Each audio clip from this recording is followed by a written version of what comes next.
말씀을 드리면 윤석열 대통령에 대해서 정청래 위원장이 엊그제 무슨 사형 얘기해서 좀 파란이 있었는데 이재명 대표도 만만치 않습니다. 지금 무기징역이 법정 최고형이 무기징역까지 있는 범죄가 4개예요. 재판받고 있는 게. 뭐가 뇌물죄, 있죠? 제3자 뇌물죄 2개, 대북송금, 성남FC가 50억 원 이상이면 10년 이상 무기징역이 가능합니다. 네?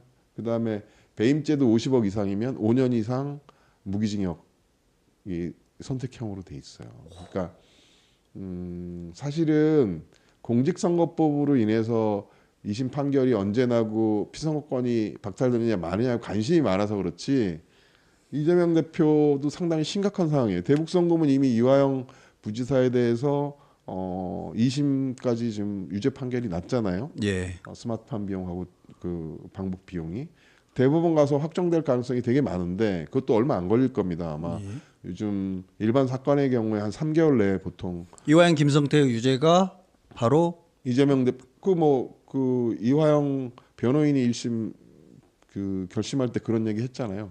이화영의 유죄는 이재명 대표의 유죄에 유죄라고. 유력한 근거가 된다. 예. 지금 그 재판도 빨리 진행될 가능성이 있습니다. 그 사실관계가 불법 대북송금 부분이 확정되면 이재명 대표가 알고 승인했느냐 여부만 따지면 되거든요. 대부분에서 나머지 사실관계는 다 정해졌으니까. 그래서 그게 빨리 진행되면 이재명 대표는 상당히 심각한 상황에 처하는 거죠. 그래서 방탄의 일환으로 저도 계속 비판해 왔는데 민주당을 그렇게 하면 안 된다고. 이재명 대표가 지금 정상적인 판단을 할 수 있는 지금 윤석열 대통령이 그렇게 돼서 비상계엄까지 온 거거든요. 몰리고 뭐 김건희 최상병 특검 뭐 여러 가지 하다 명태균 씨 사건 오면서 지금 상당히 코너에 몰리면서 저렇게 사고를 쳤는데 이재명 대표도 사실은 유념을 해야 됩니다. 그 민주당 안에서 이게 뭐 남을 생각하고 당을 생각하고 있는 처지가 아니잖아요. 피선거권 박탈되고 나머지 박근혜 전 대통령 판결 받은 거보다는 월등히 큰 지금 범죄 재판 받고 있는 범죄 사실들이 그렇거든요. 지금 선거법 유진교사를 말씀하시는 게 아니라 나머지까지 더 큰 거 네. 대장동하고 보면 제3자 뇌물적 네. 그래서 대북송금 방탄 구속영장의 방탄 의결했죠. 그다음에 수사검사들 탄핵하고 더 해서는 안 되는 일이 이재명 대표 유죄와 관련된 거 일부가 법률안이 무죄로 바꾸는 법률안이 발의가 됐고 그렇죠. 추진 중이고 토론회 하고 있고 이래요. 지금 공직선거법 허위사실 폐지 그다음에 또 제3자 뇌물죄 예? 그거 공공기관에 했을 경우에는 처벌받지 않는 것도 추진됐었고 또 배임죄 논의도 나오더라고요. 배임죄도 없애겠다고 지금. 심각한 거죠. 국가 제도를 이게 뭐 형사사법 절차를 와해시키는 거 아니겠어요? 그러니까 그런 식으로 권력을 사용해서는 안 되는 거고. 야, 정말 위인설관이라는 말은 들어봤지만 위인설법인데 이거는 지금 개인적으로 보면 이재명 대표는 그렇게 할 수 있어요. 자기 생존이 달린 문제 아니겠습니까? 무기징역까지 가능한. 지금 대장동 사건 묶여 있는 거 보면 경합범이기 때문에 10년 이상이 아니라 15년 이상 무기징역이거든요. 그 사건은 만약에 유죄가 나면 감경 사유가 있어야 되는데 제가 그 양형 기준 이렇게 쭉 보면 감경 사유가 없어요. 그럼 그 이상이 나올 가능성이 높다는 얘기고 물론 최하 15년이 나올 거라고 보고 있는 거네. 대장동에서만. 그 사건 묶여 있는 게 있잖아요. 성남FC, 백현동, 대장동, 위례 이렇게 묶여 있으니까 성남FC도 가장 형이 센 게 이제 성남FC 10년 이상 무기징역인데 예. 경합범이 되면 2분의 1 가중이에요. 15년 이상이 되고 대법원 양형 기준에 따르더라도 11년 이상 무기징역이에요. 그러니까 상당히 심각한 상황에 와 있는 거죠. 그럴 때 정상적으로 의정활동을 하겠느냐 이거죠. 제 생각에는. 그러니까 자기 방탄을 위한 그런 입법들이 가능하고 그렇게 국민들 비난을 받으면서도 검사 탄핵하고 이런 것들이 다 목적이 있었던 거죠. 생존투쟁이다. 네. 그러니까 개인적으로는 그럴 수 있어요. 제가 저런 입장이라도 뭔가는 해야 되지 않을까 이런 생각이 드는데 아니 개인적으로 어떻게 그럴 수 있어요? 당이나 국회의원들이 그거를 도와줘서는 안 된다는 거죠. 예. 민주당이 저렇게 망가진 거죠. 대표를 하셔도 안 되고 사실 그런 저라면 상황인데 정치를 접을 것 같은데 죽습니다. 제가 정치를 접으면 죽는다. 바로 그러니까 뭐 잡혀간다. 이재명 대표를 원래부터 좋아하지는 않았지만 그러니까 옛날에는 응원했어요. 저도 지지자였고 그 성남시장 시절에. 근데 이제 점점 사람을 알아가고 결정적으로 지금 제가 이 말씀을 드린 이유 중에 하나가 지난번 2018년 19년 공직선거법 재판 받을 때예요. 예.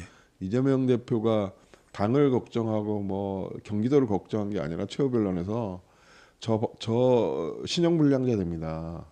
이거 선거 비용 토해. 그거는 개인이 묻는 거였잖아요. 이 도지사 때까지는 지금이야 그 당의 대선 후보였기 때문에 공직선거법 사건에서 피선거권 상실형이 나오면 민주당이 434억을 토해내야 되지만 그때는 개인이었죠. 예, 그 개인이 몇십억을 토해내는 문제니까 최후변론에 그걸 하는 걸 보고 깜짝 놀랐습니다. 자기 마음속에 그런 게 있더라도 이 민주당을 대표해서 경기도지사에 당선됐으면 경기도정에 대한 얘기나 뭐 이런 게 주로 돼야 되는데 물론 뭐 제가 그 재판을 다 지켜보지 않아서 잘 모르겠지만 그런 개인적인 얘기를 최후 변론 멘트가 그거였어요? 그렇게 되면 저는 다른 게 뭐 신용불량자다. 포함돼 있을 것 같긴 한데 그게 그 기사를 제가 봤습니다. 야 정말 대단하신 그렇기 때문에 아니 뭐 이 개인의 성격 문제가 아니지만 윤석열 대통령도 마찬가지였을 거라는 생각을 해요. 자기의 그런 불리한 처지, 위험한 처지를 어떻게 돌파할 것인가. 물론 명분은 뭐 국정 발목 잡았다는 거겠지만 그런 위험한 시도를 하게 되는 거죠. 그러니까 이런 상황에 몰린 사람들에 대해서는 그런 데 대한 주변에서 그런 컨트롤이 돼야 되는데 지금 뭐 민주당은 일극 체제가 돼서 불가능한 상황이죠. 야, 그러니까 본인의 활로를 위해서 당을 비틀고 한국 정치를 흔든 거, 그 개인은 그럴 수 있다 쳐도 그걸 용납한 같이 옆에 있는 정치인들과 당의 책임 있는 분들, 역사적 평가를 분명히 받을 겁니다. 그러니까 제가 가만히 보니까 이제 양비론적 입장이 됐잖아요. 예. 그러니까 옛날에 저도 진영에 속해 있을 때보다 못 느꼈던 것들이 지금은 많이 느껴지고 꼭 필요한 사람들이 아닌가 이런 생각들이 드는데 지지자들 눈에는 안 보여요. 이재명 무죄라고 생각하는 사람들이 되게 많잖아요. 개딸들은 다 무죄라고 생각할 겁니다. 윤석열 대통령 쪽도 마찬가지예요. 그 극렬 지지자들이 양극단은 아니 이게 얘기를 해보면 모르는 거예요. 안 보니까. 모르더라고요. 나한테 불리한 건 안 보고 맞아요. 전부 괜찮다, 무죄다, 검찰의 조작이다 이 얘기만 듣는 거예요. 유튜브가 큰 역할을 하는 거죠. 그래서 그러니까 지금의 사태들, 적대적 공생관계 이런 것들이 지금 보면 계속 장군 멍군식으로 이쪽이 실수하면 저는 그래서 최근에 여론조사도 참 불만인 게 추이는 분명히 뭐 민주당이 고발하고 막 이렇게 했지만 분명하게 민주당이 하락하고 이재명이 하락하고 윤석열이 상승하고 국민의힘이 상승한 건 맞는 것 같아요.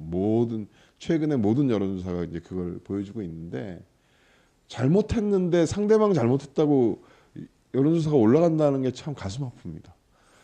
다른 데를 선택해 줘야죠. 제3의 선택을 해야 되는 건데 그래서 저희가 총선 때도 아마 우리 새누리민주당 후보들은 다 그 얘기를 했을 겁니다. 이 적대적 공생관계 청산돼야 됩니다. 이대로 가서 국회가 또 이렇게 구성되면 지금 일어나는 결과들을 다 얘기했어요. 그 당시에 이미. 그렇죠. 이미 다 얘기했죠.